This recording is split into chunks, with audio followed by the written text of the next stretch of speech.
What are you drinking? Coke with lime. Oh, you're both. I guess it's only 5. I'm drinking brandy, so. Apple brandy. It's a book club now. Woo! All right. Hello, everyone, and welcome to the Rake Appreciation Society special guest, Tiffany. Hi.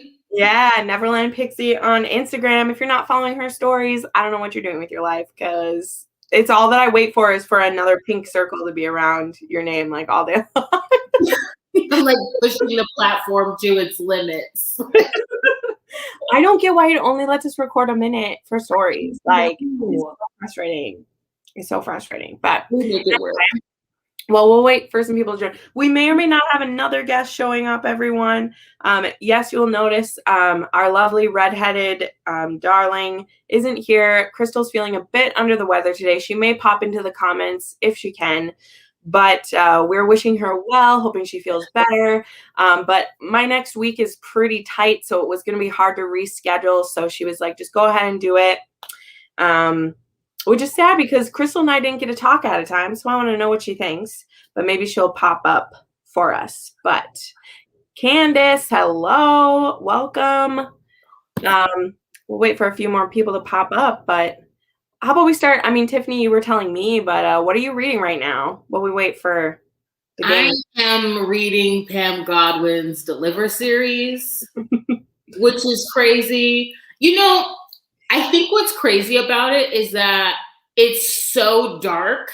And so knowing me, I would have picked up the first book, but I don't know if I would have continued on with the series unless I realized that like she was giving us the darkness for a reason. Like, it's not gratuitously graphic to be shocking and to be edgy. Like, she's really giving us like a good story here and doing the work. Like, I get why the series is called Deliver. Right. And I love that. Yeah. It's a really beautiful series arc. So right. I'm excited. It also is like a double thing, and I wish she'd done this for all the titles, but a lot of the titles actually have character names like in them too, because like Deliver, I mean, one of the characters goes by Deliver, like that's what they call this person, and then Vanquish. Disclaim, I don't get disclaim, but like Devastate has Tate in it. Take is Kate, like mixed up. Like it's pretty cool. I was like, I don't know if you did that on purpose, but I hope so. Nikki, yes, I've been loving your thoughts about this in Discord with me because I mean, you guys know how I get. But as I've been saying on the last couple of weeks, I'm like, I'm not recommending this series. But if you like what I like, then I'm recommending this series. Because I've just, I've went to some dark places, but sex trafficking is kind of a different level than It is. Yeah. Ooh, great one, Candace. Yes. I can't believe you're reading for the first time. Well, actually, I can. A lot of people are reading this series for the first time. Fantastic. Yes. Woohoo! Nikki, it's so good. It's so good. And it's like, no one will deny that it's not one of the darkest things I've ever read, but if you can see the hope in what's happening, it's kind of amazing. It's dark with a message. It really is. Yes, it is. Because I don't know how she does it. It's amazing. I am reading currently, I was telling Tiffany this before, I'm reading a different Pam Godwin series. I started her Eve series. What's it called? I think it's just called the Eve trilogy, which is a post-apocalyptic kind of paranormal-ish, like Last Woman on Earth type of thing. And I was like, if this wasn't Pam Godwin, I probably wouldn't be reading it because I'm like, what the crap is this?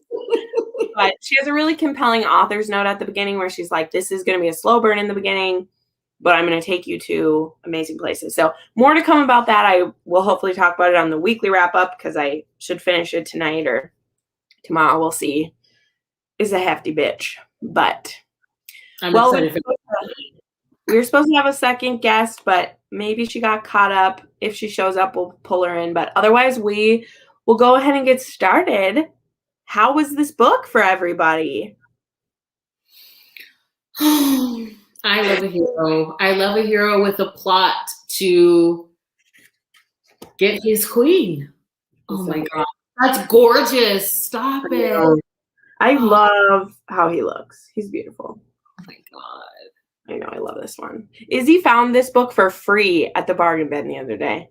It was just in perfect condition. She found a free copy of it, as well as The Fame and the Flower was in there too. And I was just like, who the fuck is handling books at this store? Because they're wrong. They're wrong. Oh, yes. That's by Vivian Lorette. I have those books because they're gorgeous. That's why I picked up those ones. Lord Holt, it's like this pink and white, and it's really striking cover. So, of course, I had to buy all of them. Oop, we're getting some star ratings. Yeah. Okay. Well, I got my banners because I'm cool. So here's this one. Oh, yes. I know. I learned how to do this for my author interviews, and I'm proud of myself. So, yeah, overall thoughts and ratings. Let's see what some other people are saying here. I really liked it. It really kept me guessing as to what was going on. The ending was different than I expected, but I loved it. Yes. Nice. Yes, we will get into all the nitties and gritties. I didn't like it. Only read 5 Kleypas books so far, and this is my least favorite. That's fair enough. Depending on those other books you read, this one was probably a lot different, because that's definitely one of my notes, is that parts of this felt like a Kleypas book, but even other books I've read from the same time, because I've read a couple of the older ones, this did feel a lot different. So Jane gave it 3 stars. Candace gave it 4.5. Nice. Stacey, I gave it 4 stars. Didn't quite like Rachel's storyline.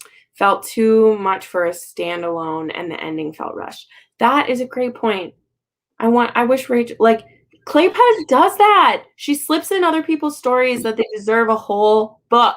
I wanted her to get an HEA, especially in the end. It's alluded to that that's her future husband. But I was like, if there is a character that a side character that really had their own storyline, I really wanted to see her.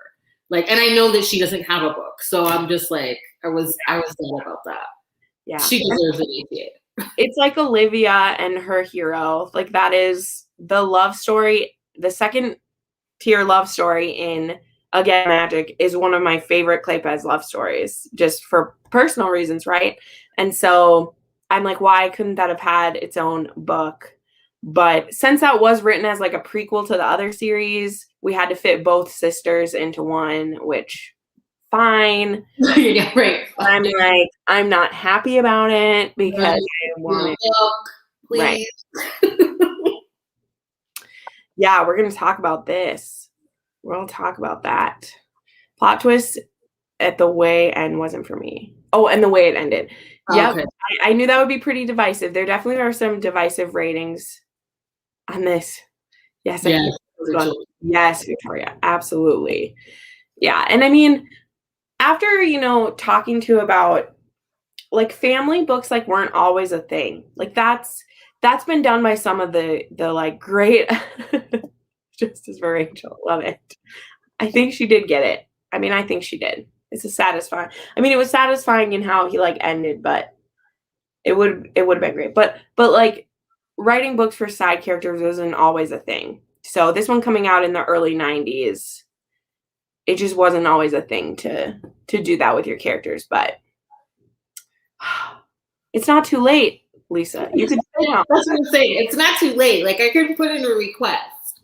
I do like what she did with Rachel's character, though. I like, because in a way we see what Laura was dealing with in terms of her previous marriage, and I don't think a lot of time was spent on that, the trauma that she really endured, and that whole just play on women's roles in society and what a man's right to his wife. So I did like that she does address some of that with Rachel's storyline, because we don't really get it with Laura to really solidify why she's not trying to have a sexual relationship with Hunter.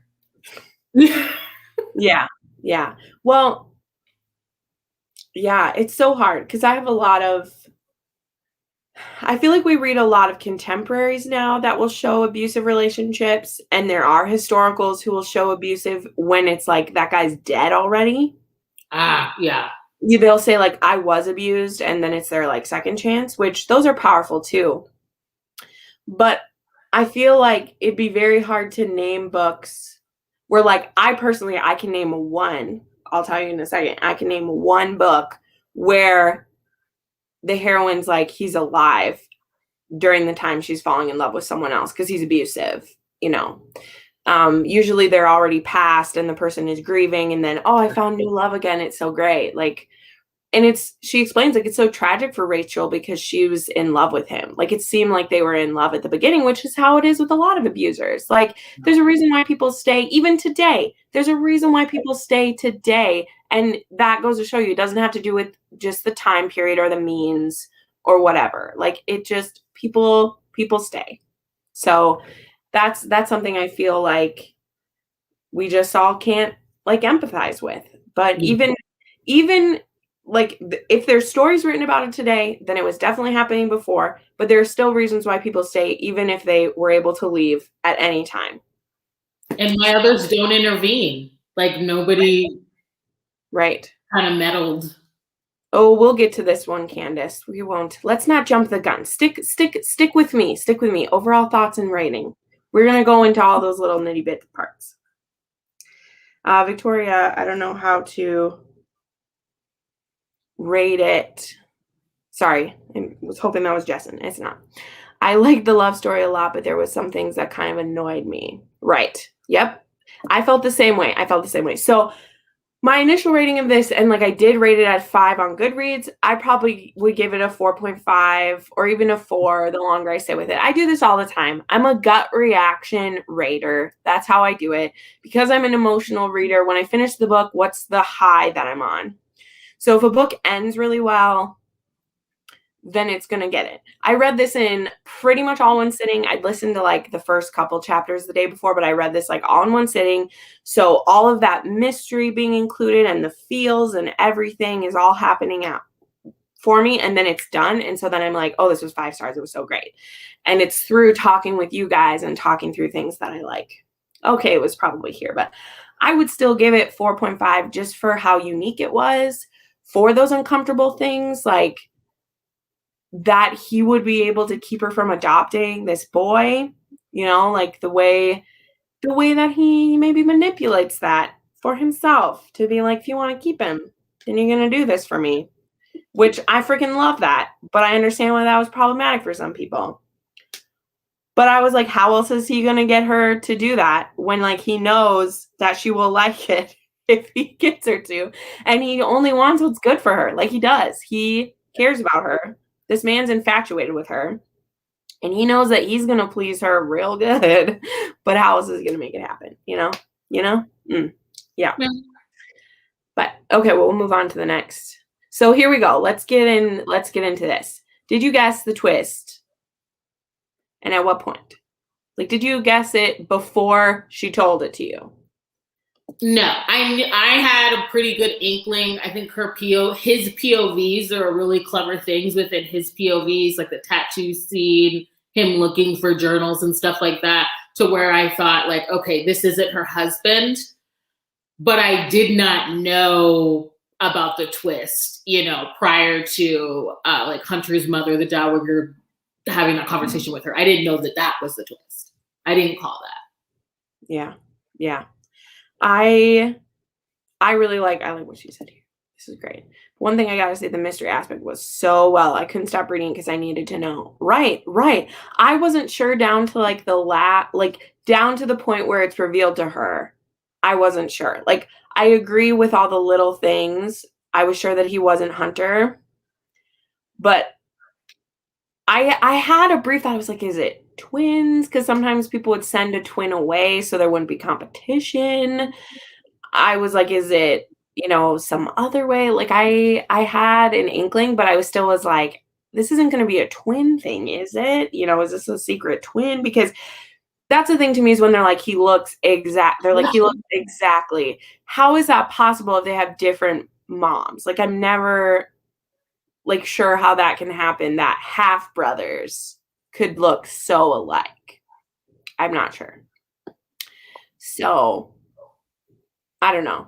That's my, but then like thing too, like people, how good are your recollections for people's faces when you haven't seen them in years? Like if we didn't have Facebook to get to be reminded of what people's faces look like in videos and things, if you like didn't see someone for years, Yeah. and you were never expecting to see them again, and then you see someone who looks almost exactly like them, you don't even have like photographs to compare to. You have little etchings. So there's a believability factor to that. If you And his mercenary background was, I felt like that solidified that for me. Like this is someone that is used to assuming the identity. He had enough likeness to like startle him, like he startled his brother when he confronts him. right. Like I believed it, and I was shocked. I was not expecting that, and there were clues, but I still was kind of like, how does he know everything? Like this is right. crazy. Even his like mistress, she doesn't know until he won't like degrade his wife. Right. Like, that's when she knows in that moment. Like so, I was shocked. That's even, man, I want a book about that character too. Like that mistress, because she's in love with him. Yes. And she's just like, you're lying. Like, you're lying. Because he loved me. Like, he loved me. And I love because how much like fake Hunter, how angry he is that Laura calls this woman, because he knows that if anyone's going to know that it's going to be this woman, because she just would have she would know better than Laura, because Laura never even like saw him with his clothes off, really. They were always doing it in the dark and like, you know. So that's fascinating to me. That scene was crazy. I was like, so many things. Yeah. Right. Yeah. I think the mistress scene was the tipping point for me where I'm like, okay, it's not him, because just how he words stuff to us, he's like, okay, whatever you say. Is I'm like, if it was really him, he would have been trying to like break up with her. You know, he would. I feel like with how we'd seen him with Laura and how compassionate he was being to Laura, I feel like if he had been him and he'd had a change of heart after a near-death experience, I feel like he would have been more compassionate towards this woman who he wanted to marry more than Laura. And he's just like, bitch, get out of my house. She's my wife. You are done. And I'm like, no, you wouldn't have done that. So. And it did show how disrespectful like the old, Hawksworth was to her. That like he would parade his mistress around in front of other people and like completely just like humiliate Laura. Like it just made me see like how bad it was for her. Right. Well, so bad that she was willing to push him back to her. Exactly. That he was to be like, just take him back. Please. Right. Yeah. Right. Yeah, that no one knows about. The journals that no one knows about. Right. Convenient. But that was another clue too. Like that was my first earliest clue that he was like, I need to find these journals. I know that he has journals hid somewhere else. Yeah, that's why I was like. And he took the picture of it to get the tattoo and burned everything. Like convenient that he drew a picture of the tattoo that he has. So I just thought that was like my little clue in the POV. And then when like the tattooer like Tuis asks like, what does this mean to you? And he says, everything. Yep. That's what made me go back, because I initially rated it 4 stars. And then like I went back through the book and I started seeing those like little things. And I'm like, okay, I could bump it up to like 4.5. Like, because there were things, but there's scenes like that where it's like, yeah, that tattoo did mean everything. But like that, he had to jot it down. And yet he's looking for his own journals. Right. Okay. Yeah. When you go back and see him, and like, especially feel like when I was listening to it at like 1.8, like I caught that, but I was like, okay, whatever. He just wanted to find him and like erase who he was previously. But then it all starts adding up, Because maybe he'd written mean things about Lara in the books, you know, so I was like, maybe he wants to get rid of his old self. Fine. But yeah, when he goes to get a tattoo, I was like, But we don't know, it says what it is, right? It says what the tattoo he's getting is. Okay, yeah. Because I was like, if it didn't say what the tattoo was, we could think he was getting something else. But the thing that would have made this one step up, like really made it a thriller, is if like I kept expecting that he was the one who killed Hunter. Like if he was like, it literally be like, what's that movie where that happens? Like kills the guy to have the wife. But yeah, it was a scorpion, Jane. Yeah, that's right. Yeah. But I mean, when he was getting it the first time, I didn't remember if it said what it was. Because we know what it is when they like reveal it. Which it sealed his own fate. Because then he's trying to kamikaze himself. And then it's there. And it's like, Let's see what this is. I also thought, what if old Hunter boasted a lot about his wife and mistress to this random guy in his journeys? That would explain details about Lara's. Yes, when you weren't sure if it was his brother or not. Yeah. That is something that crossed my mind too. If it was someone on the ship with him, but it just wouldn't have made sense. Like that, if they were traveling together and he'd been traveling with someone who looked like him, that it would have, you know, got around to other people that he was that. But all right, we're kind of talking about this a lot. We'll start with this one. What did you think of Real Hunter?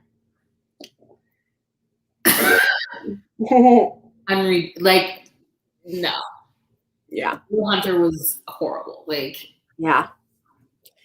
Especially when you had someone so willing to love you. Because in the beginning, she's so willing to love him. And he just doesn't even try. Like, he doesn't even try with their sex life, with anything. He just saw her as a womb. Mm-hmm. Yeah. And it's him who had the blank. Maybe. That's the thing, too. What did they know about fertility windows then? Right. You would, like, you know, fuck her once a month and be like, you're not getting pregnant. This could be neither of each other's faults if you're only doing that. Like, but, yeah. I hated him so much. And that's part of the thing, too, that I was like, if this is the same man, I don't know that I wanted him to be the same man. You know, like I wanted it to be that someone deserved his wife more than him and he took her, you know. I love that his reason for coming back. Well, okay. Here's this. I have this one too. Okay. So like I love that he wanted her. He didn't want because he was coming back to that's in debt. He's needing to fix all the mistakes of other people who owned it before him. His sole purpose of taking this all on is so he could win her and have her, which is a little interesting to me because I'm like, how did he fall in love with Lara through journals of someone who hated her? That's a thought I have is if he was reading these books that probably didn't have flattering things to say about Lara, where that came from. I mean, this is it's romance reasons, so there's that. I don't know if part of it came from he wanted to take back from his brother something that was denied him, but because he says to her in the end, what I loved about Fake Hunter was on the surface you could look at him as he saw what his brother had and he made a value judgment, you don't deserve the life that you were given and that was taken from me. So I'm going to take it. And that includes Laura. And I love how he had this idea of her, you know, this delicate, he saw her picture and then he fell in love with her when he actually went. And I agree, he would have foregone the title. He really wanted her, but it was nice to just kind of see him actually fall for her when he got there. Yeah, I don't know, Jane. I think that his deception was all for who was he hurting by doing it? Yeah. You know, he was only helping people by doing this. Just being straight up. Because that estate and everyone who relies on that estate, Rachel, that little boy, all of those people would suffer if things stayed the way that they were. So it might have been deceptive how he started it, but he only ever did good with what he took on. So if we want to make it really black and white, we could say he's deceptive, but like he was a spy and a person doing this. And I always saw him as like he always was denied who he was supposed to be, you know, and I don't know. And would he have had Laura if he hadn't have been banished? No. Like if he had been raised how he was supposed to be raised, maybe he could have had Laura. Anyway, who knows? I don't know. I'm just spitting stuff up. I think he just loved her photo and knew he could treat her right. It was almost an obsession, something he was denied until he met her. Yes, yes. I didn't even notice that you said teat, so you're fine. I think the fact he didn't want to give his real name was him saying he's not that person. Yeah, yeah. Oh, yes, him not having a name. Yeah, yeah. We'll talk about that. Yes, and how they never. So he might not have even wanted the name that they gave him because that's part of the story. Like is it a count? Is she a countess or a duchess? Duchess? She's or an earl? Countess? I don't know. She didn't let them name him at all. So maybe he didn't like the name that his parents gave him. Like he felt that he should have been Hunter. Like there's so many layers to that because the name that he was given was like never supposed to be his first or last name. His father never got to name him, but now he has the name that like, and his father like wanted him. That's an interesting thing too. Like, his father fucked up, but he wanted him and the mom made him give him up. Like, I think that's an interesting thing too. Like, he wasn't completely unwanted so much that it was like, get out. It was the wife was like, if you want me to stay, you can't have him. So, which is why I like that conversation because I really think it was for her to have that conversation with Laura and almost in a way like tell her this story and do something for him because she's the reason why he was sent away in the first place. Right. Like at least like that's the character that needed to have that conversation for sure. Right. And she's like, I'll still leave the choice up to you because you're the one who will have to live with him and sleep with him and, you know, have his kids if you're with him. But I think you should let him be here because my son, I spoiled him and he wasn't living the life he should live and he wasn't good to you. And here's a chance for someone to have it. Like, I really like that. It almost makes it harder to fake Hunter that his father wanted him. Yes. Yeah. Yep. And he was trapped halfway across the world. It's crazy. And like he did take him. He took his life. He took his brother's life. But like, I mean, for my reading tastes, like he was being deceptive, but I like in the end where he says, like, if I would have come to you as I was, would you take me? And she said no. And so like, I see that whole plot as him wooing her. And the like one way like his skills being a mercenary could do. And I just thought that was romantic. He forces her to have a relationship with him because he's like, if I had just come back as my brother's like bastard brother, you don't want anything to do with men at all. Mm-hmm. And coming back as Hunter, you're at least forced to like talk with me. Yeah. I like this. I mean, he ended up doing the right thing. He was a sweetheart at times, but others. Yeah, okay, we're going to talk about some of these. Because fair warning, I like darker shit. Me too. So I love this. So we're going to talk about some of our favorite scenes. Because he was pretty diabolical. And it felt like he was holding the pedal down, but then what did he do? He blinked. He flinched. And he's like, I can't make you have sex with me to keep the kid. You can keep the kid. Like, yeah.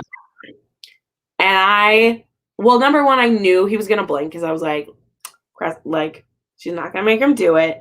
But I love that he made her wear the lingerie for him. That was my favorite too. Like, you're going to give me a night. And I love that he's made her so crazy that she's like, no, we're going to have sex.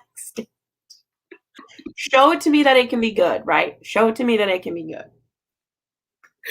The lingerie setup was everything. And I know, of course, I know, but yeah, me too. Like, I have darker tastes, and I just thought that was just like sexy. Okay. And the fact that he's willing to go over to her sister's house and pick her up and take her out of there. That was another like shout out, standout scene for me, and for Rachel to look into his eyes and say like, no, you're not Hunter. Yeah. You know, Hunter wouldn't do this. So I really like that. And when Johnny is there with his little toy gun protecting the family and takes the shot, I love that. No, it's so That was cute. like a favorite part.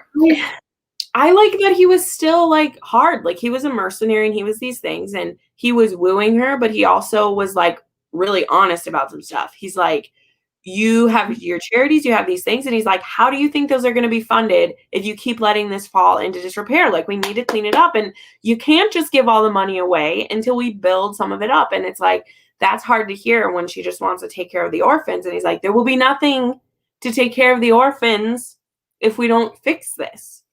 And I even like when he's like, I don't care about any of this. I care about you. Like these issues only make it tougher for me. Go ahead. I love that. When he tells her, I don't have a hero complex. Yes. I don't want to save the orphans or the beggars. Yep. Can I just get, and what I love about that scene is it comes right after like he helps her with something else. And I love how he's like, I don't have this hero complex. So for like one day, can I please just be like left alone? Yeah. I love you. But right. I need a break. Because I think it speaks to, it just speaks to like how his motivation and like he's there for her. He's not there for all of that. And he loves that about her, but that's like the one thing that she's just incessant about. Like she is that open wound. You know, like she's compelled to do the right thing that like sometimes to a fault. And I like that he brought that balance to her. And he's honest through and through. Yeah. He's not wrong about this either. That Tarini said is that he's not going to fit because he won't fit with servants because you raise him and he won't fit with the rich because he won't have a title. And so you're just going to make it more difficult for him. And that's like what he was, being a bastard of a Viscount or Earl or whatever this guy was. I should just read the back of it. It's an Earl. Yeah. So being the bastard of an Earl, he like never really fit. And his parents never let him forget it. That, anytime he would be proud of something, he's like, oh, well, you have you think you're too good for us because you're this bastard son or whatever. Yeah. I love it too. Because it was honest. It was on. How many times do we read those heroines who are just bleeding hearts and we're like, can you take a rest? Like, you know, like it's true. We want people to do good, but you need to live your life too, because then I know Victoria, when he saw her before the ball with pearls in her hair, and then he'd cover her with pearls and that she was the most beautiful woman ever. I know. So romantic. Lisa Kleypas knows how to write some romance, guys. Surprise, surprise. The woman knows her romance. I love it. I freaking love it. But yeah, he was so, how do I describe this? Like from the first scene where he like comes up to her and he's like, I'm home. There was just this crazy like energy coming off of him. Like that's what just sucked me into the page. And it's why she's so afraid. Because she's just like, number one, I don't know if you're real. And even if you like are, like, I don't want you back. And if you're not, then I don't want to fall for you. And so I just love that. But there's this pull that they just can't stay away from each other. And that's what she's scared of. Because she's like, I never felt this with him. And we were together for a long time, you know? And it's because he didn't love you. Real Hunter didn't love you. And he's an asshole. So when he came to her rescue from the stuck carriage, Laura thought he was a highwayman. And he's like, nothing so romantic. Yes. Great. That's great. Okay, let us go to this one. Because I think this is where people have the most, it's where my most issues come from. And I'll tell you why in two quick things. One has to do with that I've read a lot of Lisa Kleypas at this point. I have by no means read all of her books. I'm working on it. But there's definitely, this is where her new school and old school switches. Because her old school, she really fell into that like third act trap that just doesn't work for me, where people make a decision that just pisses you off so much. Whereas in her like new school stuff, people usually will talk our way through those situations. Like that I find that in like the series that I love of hers, there might be still some miscommunications, but they don't have this same like drama in the third act. It's more of like a realization of our feelings. You know, I think of the Wallflower series, the Robinelle series. The struggle happens on the front end, and the breakthrough is acceptance, whether that's the hero or the heroine. Whereas with this one, personally, I feel like this really fits into that old school thing, even though it's a very dramatic one. But she literally goes to the worst possible people who called her a slut and a whore. And she's like, woo, who am I going to go talk to? Let's go talk to them. And it's complete fear because she's falling in love with him. And then she gets this information. And instead of talking with him, she just runs and tattles. And so fake Hunter is just like, okay, I give up. If she could that quickly turn me in, then there's nothing here. And so him being defeatist about it, I probably would have been too. He's like, I have been wooing you and loving you and doing all these things for you, and you turned me in on the drop of the hat without thinking. Like, I would have understood if she'd like blackmailed him. Like, if she had been like, you're going to give me what I want and you're going to like let me move somewhere else, or else I'll tell. Because Johnny and all the people that he's taking care of. That was my point. You fucked it all over because you were scared. Like, you didn't think about this at all. And that's where like you get the sick feeling in your stomach, because you're like, why did you contact the uncle and aunt when they had betrayed you that way? So I think that's everybody's place. Like, everyone I talked to who is reading it, they're like, why did she do that? And I mean, it's the most dramatic. It gives you the gut in your stomach where you're like, bitch, what are you doing? Like, even if you don't want to sleep with him again now because you find this out, why did you go to like the authorities with it without talking to him at all first? At all.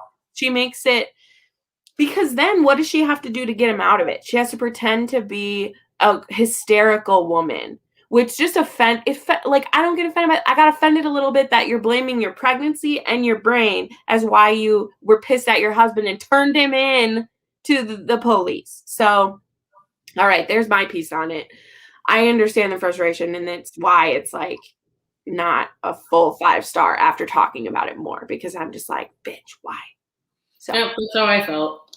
It was a lot for me. Even on the basis of like, fine, you don't want to be with him. How altruistic are you? Because I just wanted I like my heroines to be a little bit more strategic and with it. So I'm like, love story aside, think about Rachel, your sister. Right. Okay, and think about Johnny. If anything else, you at least owe this man, even though you're claiming you don't know who he is after the entire book that he's showing you at least owe him a conversation to save those two. Right. To save all of the work that you're trying to do. Like, love aside. So strategically, and for yourself, strategically, like, that made no sense. Mm-hmm. And like, I was really upset with her. Right. Especially her sister and Johnny. Like, not to mention her entire staff and the estate and everything. I was like, girl, you claim to love all these people and you fuck them over. Because you were hurt. Yeah. That's what got me. Because you were hurt, everyone else has to go down. And that's where I was like, how altruistic is this really? Right. Like, how giving are you? She should have, personally, the exact same thing could have happened, except I wanted her to like blackmail him. Like, I wanted him to come to her room the next time and to her to like put her hand up and be like, you're never touching me again because you're not Hunter. I won't tell anyone. You're going to keep doing these things and we're going to live separately. And then I wanted him to be like, I don't care about those fucking things because I only came back for you. And then we could have had all of that same talk. Like, we could have done everything the same without making her have to seem like a hysterical woman and to blame her pregnancy on being mad at her husband and fucking his life up. Thank you. It was a rare miss for Kleypas because she doesn't usually fuck it up that bad. Yeah, I was like DMing Jen. I'm like, what is she I know. All of my friends were. Like, Justin, too, is like, why is Lara doing this? Yes. He proved he was a good man throughout the book. He deserved better. I was so annoyed with Lara. Yeah. Especially because, to me, it was a double betrayal. Like, the first one was the mistress thing, because she calls a mistress in to try to get rid of him. And then he passes that test. And then this, like, again, the first sign of trouble, she was like, bye. You know, whatever. He should have killed that general or something. No, I'm just kidding. She didn't want to protect Hunter and warn him so he can escape. That's fine. That's fine. But I didn't want him to have to escape at all. Yeah. What about Rachel and Johnny? Like, what about everybody else? Especially after, like, her sister's literally near death. Yeah. Because of that situation. And she just didn't think beyond herself because she was hurt. And, like, that was just a little nuance that, like, I was really disappointed after all of this buildup of, like, the woman that she was and how she was sort of, like, different from society and can see the subtext of the story and, like, help all of these people. I was disappointed in that. Like, their love and connection aside, I was like, really? And then, but what it did serve to do is that I realized at that moment that I was fully on board for Hunter and that, like, he had won my heart because I was so protective of him in that moment, you know, and I really understood why he was just like, it also showed that, like, he ends up giving her that choice. Like, he loved her that much that he's like, I'm not going to fight because you aren't. And I understood where he was coming from at that point. Yeah. Well, and exactly, Trini. Like, she knew how horrible Arthur was to everyone. Yeah. Not just to her. Because I'm sure she would have reasoned that, like, I'll go back to my cottage. It'll be fine. But I was like, it's not just about, like, for someone who seems to be so selfless, you made a not a selfish choice. Because again, I can get with the logic that she's like, I have to tell the truth about this. But I'm still like, to show you are truly strong, you would have made the hard choice to save everyone, and then he would have tried to woo her over somewhere else. But I do like then that she has to clean up the mess she made. So that's why it works for me that she has to humiliate herself. Like, that's how I was reading it, is I was like, I'm not going to read this as her being a crazy woman. She needs to grovel, and her groveling is saying that is making herself look stupid. So I was like, yeah, you make yourself look stupid. You blame it on this, and you set women back another 50 years by saying that you were pissed and did something. Not 50 years, but because it's already whatever. That bothered me because it was in that moment I realized, I'm like, this is the strategic mind I wanted. So you know well enough how to manipulate this magistrate. So you know the game. You just chose not to do it before. Okay. Yeah. You wanted someone to make him leave. Yeah. Because it's like you knew that you'd be too weak for him if you got in the room with him. So you're like, I'm going to run out of here before he knows and tattle on him. And then someone else will remove him from me. Like, I want to do it. Like, that's kind of how I saw it, is she was like, if I see him again, I'll crumble. And I'm like, well, then maybe you shouldn't be running from him. I don't know. That's just me. That's just me. Okay. Then I have obligatory question about how he felt about the smuttiness of this one, which, again, I go back to the fact that I felt this innate sexual chemistry, like, from the moment he sees her, it's there. And she's just so resistant because she's like, there's never been a moment of pleasure in it for me. Not one. He never saved any of the pleasure for her at all. And so I like the depth that fake Hunter has to go. I love that he's like, I'm going to do whatever the fuck I can. And if that means that I bribe you by taking care of orphans to get you out of your panties, then I will. And I'm just sick like that. I love it. But then he blinks, like, he doesn't go through with it. He's like, no, I need you to, you know, and then she's mad because she's like, well, I wanted him to make me do it so that it's not my choice. Like, she wanted him to take her choice away so that she could experience it and then not say that it was what she wanted. She'd be like, oh, well, you made me do it. I love it. I love it. Because no, I can't make you do it. Yeah. It was steamy. Like, I thought it made sense because of, like, the trauma that she was holding on to. So I thought it was an intense slow burn because the tension Yeah. was always there. And like, it was just building up and building up until she's like, come on, take Yeah. me. I love Whenever you could get a kiss. Yes. Okay. And the mirrors. I love when there's fun, kinky stuff. Just a little like peeks at it.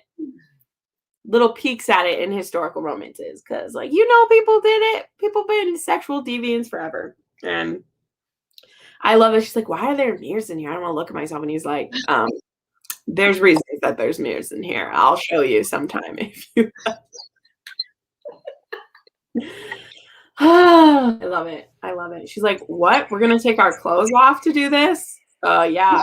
yeah. I love that in a historical when people like aren't used to like the clothes being off. And he's like, no, we're taking all of the clothes off. Yes. The bed mirror. Big yes. Yeah. I don't know how I would, because it's definitely not the steamiest Kleypas novel I read, but like I said, there's just this like, there's a sexual tension like rolling throughout it. Like that thing where like their skin prickles when the other person's in the room, stuff like, I love it. Yeah. Like when she's in the bath and he sends her lady's maid away, like, no. She's trying to keep her there as a barrier. And he's like, no, can you go get us some tea? I'm like, yeah. Well, and aren't the people there to like want him to be him? So they're like, they're like, we don't care if he's not Hunter. We like him. Right? Which is what everyone thinks but her. Like, seriously, everyone says that but her. And like, I think that's a thing. Someone said this in a comment previously. Let me find it because I think it goes along with this. Hold on, where is it? Maybe I can't find it, but they said like she barely knew the general guy and she believed everything that he said without like double checking that either, because it's what she was like, oh, this must be true. That was something that was like, that's a good point. That was annoying too. That was a good point that you don't know if that's the case or not, and you just believe this person word unsaid, I don't know. It's good. Well, okay, I have two more questions in my like banners, but we didn't talk about this of like, how do you guys feel about never knowing what his name is? Like, I know we kind of mentioned it earlier where I was like, I feel like it's him taking his name back, but I also didn't realize we never heard his name until it's like brought up in the epilogue. I think it's brought up that he's just going to keep it's kind of like, I don't want you to ever call me something else. And this is the name that I'm going to be. This is who you fell in love with me with this name. Like, just, they're like, okay, the epilogue, everybody. Oh, I love epilogues like this. I love their quiet little like dedication ceremony to each other. Just the two of them. It's so good. Yeah. Let's just like, it was so cute. I love it. Anyway, sorry. Yes, Jane. I mean, I wish to, but I also think it was a good choice because we never called him anything else. Like he's always called Hunter. Even in his own head, he's called Hunter. And so I wish I knew what it was. I wish that I knew Lisa Kleypas and could be like, what's his name? Like, tell me what his name. You know how like the Beast doesn't have a name, but if you look at stuff like it's Adam, like he's called Adam on like art and stuff, Prince Adam, but he never has a name in the thing. It's like we want to know what it is just because we want to call him something else. But I think it's a really good choice. Yeah. Yep. But I understand why it's hidden. I understand why the author did it too, because he took over this life. Someone who wasn't grateful enough for it. Someone who was, not an evil man, but just a casually like callous kind of jerk. Wasn't outright abusive to his wife, but wasn't kind either. Was just fitting into the society role to a T. He was spoiled. He did what he wanted. He fucked his wife for an heir, but had a mistress on the side. Like he really was just a man of his time. Yeah, he was a man of his time, and he wasn't deliberately evil, but he wasn't nice. He's kind of a dick. but he wasn't someone that, he wasn't someone who deserved to die. And I think that's why I am glad they didn't kill him, even though I've said I was like, it would have been an interesting thing if he literally took over his life. I like it that he was like keeping an eye on his brother and found out his brother is dead and is like, but there is no body. So I guess I can be him, I think that is interesting. It would be so weird if the adoptive parents actually named him Hunter. Without even knowing. That's crazy. Could happen. That's funny. Yeah. It was him choosing who he actually was rather than societal expectations dictate. Yeah. Truth. I kind of liked it because we met him as Hunter and his life before is not important. That matters. What matters is the life he's building with Laura as Hunter, even if it's the fame one. Okay. Yeah. I like it. Anyway, it was a choice. I like the choice. So there's this one. I don't know how many you've read, Tiffany. I've never asked. Which books have you read by Kleypas? The Ravenels, and I still need to read Bow Street right now, and this one. You didn't read The Wallflowers? No. Oh my God. Okay. I'll stop. Yeah. Ravenels? Yeah, and then just so I have to read Wallflowers, and I'm going to read Bow Street for Kindle Clear Out. Yes, I did see that. I'm excited. I told you already. Like, his lover. He's quite the lover. He's pretty great. But it is very different, It was different for me. And I like what you said about old school, new school. That was enlightening for me. Is Lady Sophia the first one, though? It's the second. Did you read the first one? No, I'm going to read Someone to Watch Over Me. Okay, you're going to read that first. Mm-hmm. Okay, I was like, because I know one of the book clubs just said Lady Sophia's Lover. And like, I didn't do the book club. I had read them because they were actually on not KU. They were on Audible Escape before. Oh, yeah. Suddenly You and the Bow Street Runners were on Audible Escape. So I was like, oh, yeah, I'm going to listen to these. So I listened to them in order. And then they just read the second one. And I was like, don't stress. It's fine.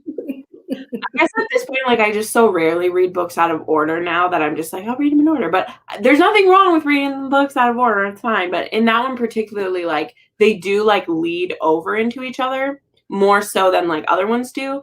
Which is why Kleypas with her family book, like, you should read them in order because she keeps her characters around. So, like, Someone to Watch Over Me, it's important because the hero of the second one, you get to see what kind of a man he is. Because when we hear that this heroine wants to ruin him, we're like, well, what could he have done? We like him. What could he have done that's so evil that you want to destroy him? So, but anyway, that's just me. So anyway, how does this fit into your lineup? Do you like it better than any of the Ravenels, or do you like all the Ravenels better? I think the Ravenels a little bit better. But this is still good. It's different. It's different. Yeah. I kind of put it in, I would put it, well, I've read a lot more, so I'm like, I'm trying to think between the ones that you like, where it fits in there. Because my favorite Ravenels, it doesn't touch those. But as a hero, Hunter's pretty high up. He's pretty high up for my heroes. But for the book as a whole, it doesn't hit as high some of those. But I've rated every Lisa Kleypas 4 stars or higher. Exactly. She's never gone below a 4 for me. So saying that it's my least favorite Kleypas, I'm not disparaging this book because I liked it. I do think I probably like it better than like Devil's Daughter and Hello Stranger and one of the Wallflower ones, just because those ones have like tropes more that aren't like, this was such a unique book. It's just that this is probably one of my least favorite heroines, and that's the problem. Is Hunter is in my upper echelon of Kleypas heroes, but she's like here, so that makes for a book that can't be my favorite because there are way better heroines that she's written than this one. And Laura's a little difficult, but you know, Yeah. she gets there in the end. Yeah. But honestly, if y'all want to know, my second least favorite Kleypas heroine is Sarah from Dreaming of You. I don't like her. But I love that book. I absolutely loved it. But you love it for the tortured hero. I mean, Derek Craven. But Sarah, she's tough for me. So I'm throwing that out there. Just throwing that out there. People can crucify me. It's fine. But Someone said I had a Lorraine Heath vibe. Oh, that's fair. That's Yeah, fair. I mean, it definitely has the like brothers and one died and someone. yeah, that's true. Yes, you're right. Very frustrating woman, definitely. It's on the lower end for me, but still like exactly like again, I still read this in one sitting. It's a 4.5 star for me because it was so unique and I was enraptured the whole way through. Like I had no idea what was gonna happen. Like even as I'm listening to it, I'm like, okay, I know that this probably isn't Hunter, and I know that they're gonna end up together, but what's gonna happen? So I will say her going and tattling on him, I could have never guessed that she would have done that. That's So true. I don't know if it's just shock value as a thing, but like that is like I wouldn't have thought she was going to turn him in. I thought she was going to run away from him when she found out and then like he would come after her. But I did not think she was going to take it that far. So if we're looking at it that way, like it was very unexpected. Absolutely. So Ashley, that is so cool. Someone else said this was their first too. You also said it was your first play. That is awesome. Well, I hope you're going to read more because as we're saying, if you love this or even liked it, there is much better out there. And this is still good. Like, this is still good. I thought she would run away as well in tournament. Yeah, like, I thought she'd maybe take Johnny and, like, go to one of their houses or, like, go back to the cottage. Or I didn't think she would do that. We needed more of him and less on her, and that would have made it better. That's not wrong. That's not wrong. I think that we couldn't show more of him because it would have given stuff away. Mm-hmm. I think, as we said, it was a really good, like, slow release of information. Like, definitely now, if you read it again, we can pick up on all those moments where we see it. But it was a good way to drop the hints. Like, it's just enough that you'd be like, oh, what is he doing? Is this an action of someone who really is Hunter? Like, that's what's great, too, is, like, even when he's confronting the mistress, you're like, is this really him? No. Mm-hmm. So that's good writing. Yeah, yeah. All her books are on my TBR. That is a great decision. Yeah, Crystal's trying to read all her books this year, too. I think she didn't realize how many there were, but she's doing pretty good. I'm just telling you guys, like, we will have another one of her books on this at some point because she has some standalones. And we may do the new Ravenel when it comes out. Maybe. I don't know. Don't quote me on that because I haven't talked with Crystal yet, but I want to know who the devil in disguise is. Because, okay, all right. Okay, we're going to chat for just a second because we're on my channel. And I do this. Okay, guys. I don't know why this is a Ravenel. I don't know why this newest book is going to be a Ravenel because we have done all of the Ravenels that we know, even a bastard one. There are no more of the daughters left. There are no more cousins left. So it says devil in disguise. My thing is, this is also a Ravenel book. The heroine isn't a Ravenel. She's from the Wallflower series, the daughter of a Wallflower. Okay. And the hero, when we see the name devil in a Kleypas book, it always refers to someone connected with Sebastian.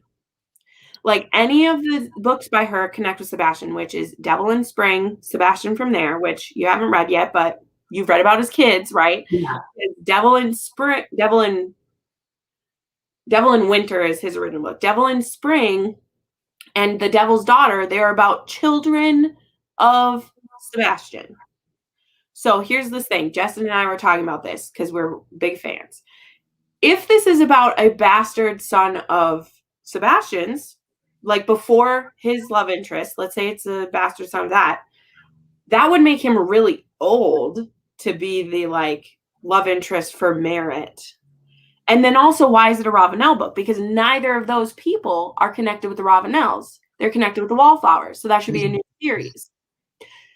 If it's a bastard Ravenel, which it could be, why is it called Devil in Disguise? So these are my theories. Is I'm like, I'm like, if it's a book about someone who's connected to Sebastian, then it shouldn't be a Ravenel book. And if it's about a bastard Ravenel, then it shouldn't be called Devil in Disguise. Unless she's changing her naming convention, which she's allowed to do. I would just be annoyed because we have 3 books with devil in the title and they're all connected to the same person. So there we go. I just spewed all of that out. Because none of her other books have the name devil in them. Only books connected to Sebastian St. Vincent have devil in them. So is this book connected to him somehow? But we know who the heroine is. It's the hero we like. We know his name, but we don't know like who he is. Whereas like the heroine, she's the daughter of people we know. It's like, you haven't read those yet, but I have to meet them. I have to meet them. Right. But you've met the kids, you know, there's a lot of those kids, but then it wouldn't be a Ravenel, because when I heard the title of this book, I thought it was going to be a new series that was about the children of the Wallflowers. But then when she released the title and the name, it said Devil in Disguise, Ravenel number 7. So this is just where I'm at. This could all mean nothing. Ooh. But Justin and I, we had a hardcore talk about this, theorizing one day, because we're like, why is it called Devil in Disguise when she's had 3 books called Devil if it's not about a St. Vincent? And then why is it a Ravenel? So I don't know. Do you have theories on how that could work?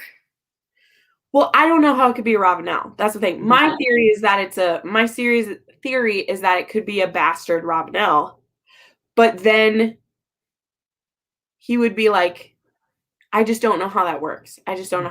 Because I think I'm just not a person who likes bastards to show up when we don't know about them. And right, with Ravenel, we did that with Ethan and it works because it works. But to have a second one would be weird. And then to have Sebastian have a bastard and to bring up drama that has to do with them, why would that be in a Ravenel book? That's my thing. Like, if you want to have there be a bastard St. Vincent, cool. But then it should be a new series about the children of them, because that'd be cool, because then it would be St. Vincent's kid and Marcus's kid and they're friends. So that would be cool if it's their kids together. But then it should be a new series. Yeah. See? And I thought it was. And then they said, nope, it's Ravenel number 7. And I'm like, and it has a dress that matches other stuff. So I just don't know. So, yeah, there you go, Elbel. Like, that's me, just these thoughts. We'll find out soon. I know that Sarah McLean gets a copy of it this week because she told us on my live show, which I know she's not going to tell us anything, but it also comes out when does it come out? In May? I can't remember. It's not that far away. Yeah. So, yeah, I love hearing the theories. Yeah, I don't normally speculate about those but Kleypas only puts out that book like I'm ready for another one, you know, because it's been a while since Chasing Cassandra came out at this point, and I want it. So I think it'll be like A Dark and Stormy Night and be the last Ravenel and the first of the new series. That is great speculation. That's great. And here's the thing, Stacey, she can do whatever the fuck she wants. Like, if she's like, nope, it's about these 2, but it's in the Ravenel series, like, fine. Like, it's her world. I just am confused because of the naming motif she's used before to then keep devil in the name, especially within a series where the name devil refers to St. Vincent, because Devil in Spring is St. Vincent's son and Devil's daughter is his daughter. So that's the only reason why I'm like, you know, and then the name of the man, like, isn't one of his kids, because he has some other kids that aren't married. But so I basically have to go through the series for realize, well, the Ravenels at least would probably be good. But maybe the Wallflowers, because I can't wait to go. Merritt is the daughter of Marcus and Lilith. I can't remember her name. But yeah. So yeah, I can't believe you haven't read the Wallflowers, bitch. Girl. I know. It's time. That's why I was like, I hadn't read the Bow Street Runners, and it's been sitting there on my Kindle. I'm like, I need to read this. So okay, I picked that up ASAP. Yeah. All right. Well, last announcement here. I'm drinking brandy, guys. So you're slowly watching my face turn like pink. It's a book club now. I know. I only give myself it was like 3 fingers, but I had a big ice cube in it and it's clear glass. But I mean, I have to work tomorrow, so I can't go nuts. But I don't have a tolerance after COVID because I haven't drank anything in like a year and a half. So this much, and I get a little still. But you know, you do what you can. I always read in order, so I'll probably start with Wallflower. That's a great thing. I don't know if you know this. I probably said it 100 times, so I'm sorry if I'm repeating to you. But yes, best thing is you start with the Wallflower series, starting with, again, the Magic, which is considered 0.5. You read the Wallflowers. Then you read the Hathaways. Then you read the Robinells. And that seems like a lot of books, but they're a delightful, delightful series. So, I'm taking you got to read the Hat. Did you not remember that? Yeah, it goes again the Magic, the Wallflowers, and then the Hathaways, and then the Robinells. And see, I read the series in exactly backwards order because I didn't know. I was like, oh, I'm going to start with Cold Blooded Rake because that was my very first Lisa Kleypas. I read Cold Hearted Rake, and then I read through that series, and then I was like, oh, I'll start the Hathaways. And I didn't see, that's the thing, is I didn't know her series were connected. So I was reading the series in order, but not the series in order that they go, if that makes sense. Yeah, because then I read Mine Till Midnight, and I blew through those ones, and then the Robinells, I read those. The Wallflowers, because I was scared to read the Wallflowers. Whenever people love books so much, I get scared. That's the only thing with me. I was like, these are really hyped. Yeah. And I do get nervous because sometimes I'm like, is it me if I don't like it? You know? Until I find people like you and Crystal and Jessen who were synced with our hype, because that's the thing. It's anyone on BookTube is going to be excited about the books they're talking about. But it's taken me, many years to find out which people I sync the same with, because the people who I love book recs, I started watching Jess like anybody, she's who you start with. But we don't have the same tastes and stuff. But I still got some of my favorite recommendations from her. So it's you have to learn where you cross over. I read Birthday Girl because of her, and it was my start down a thing. So, but I don't agree on every book with her. So, whereas with you, I mean, if you look at our TBRs, they're pretty much exactly the same because. Yes.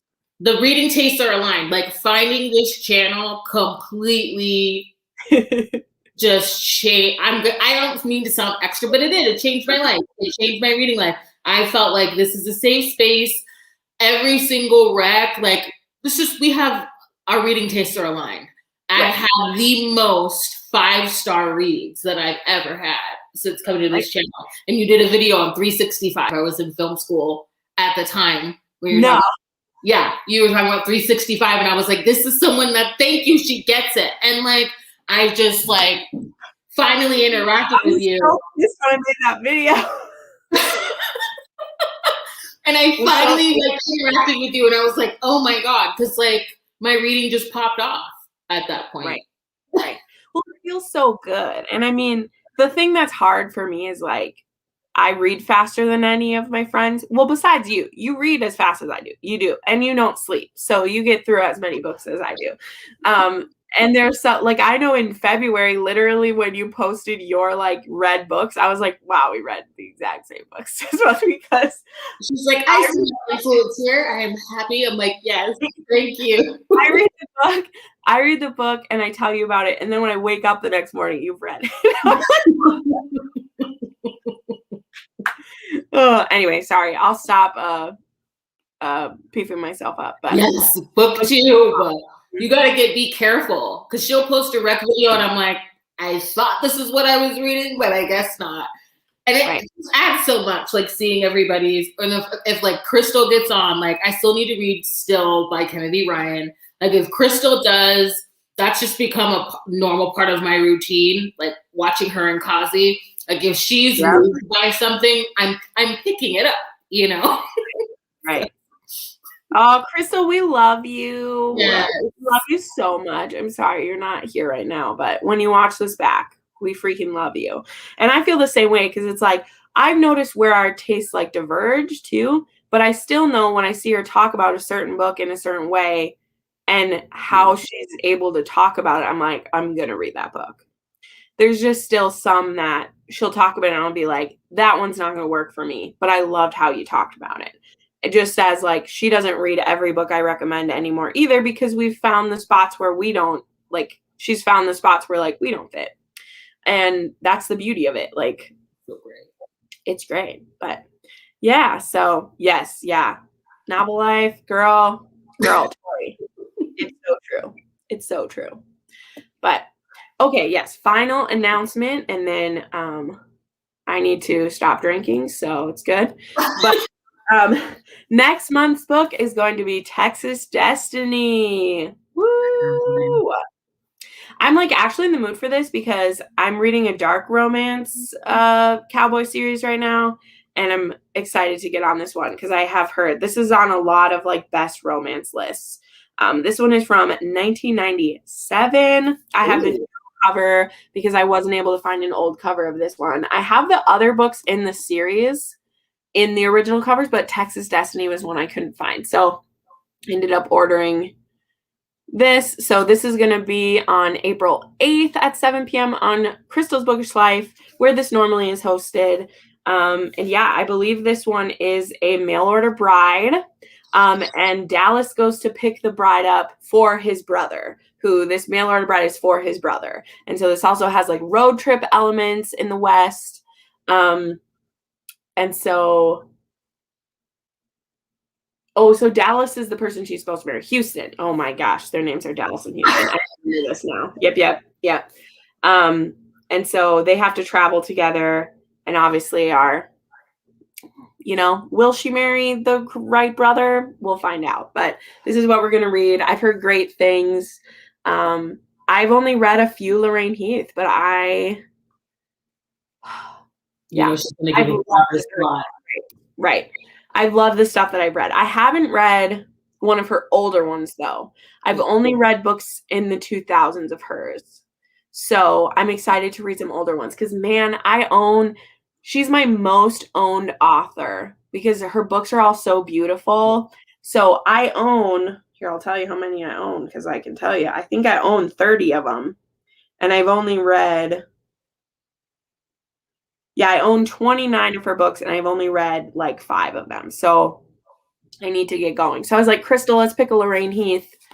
And this was one that she had. So yeah. But anyway, awesome. So thank you all so much for joining. Crystal, we hope you feel better. Tiffany, thank you for being flexible and hearing my cry when I'm like, hey, Tiff, come hang out with me, please. Thank you for having me. And yeah, we'll see you guys in the Discord. This is so much fun. We're excited to read the next one. And don't forget, you can always share about what you're reading. Ask for book recs. There have been some great conversations happening there. So yeah. But anyway, you guys have a great night. Thanks for coming to the Society. Bye.